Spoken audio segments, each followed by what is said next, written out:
Bakit masarap kumain sa inasal kapag may sili na sausawan? Pero bago tayo kumain, at ayun na nga mga lods, no? Mga ka-alright ko dyan. Siyempre, family day. At siyempre, mga ka-alright, mga ka-lods, dapat sulitin natin yung pagkakataon na may oras tayo para sa ating family. So, bihirang-bihira lang mangyari sa amin to ngayon, lalo't kumain kami dito sa inasal.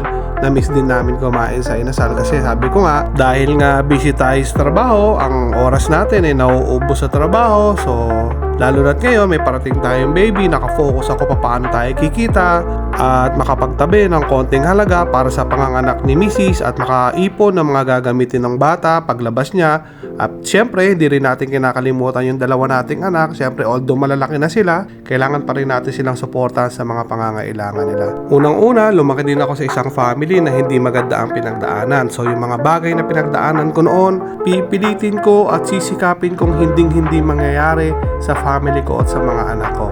So siguro mga lods, hanggang dito na lang. Kakain na lang muna kami, enjoy lang muna namin yung moment na kasama ko ang aking family. Basta lagi ko lang sasabihin sa inyo na laging alright lang sa buhay mga lods. So lahat ng mga pagdadaanan natin sa buhay, kayang-kaya natin yan. Basta support lang, lalo-lalo sa inside sa ating family. So muli, sabihin ko sa inyo mga lods, maraming salamat sa inyo.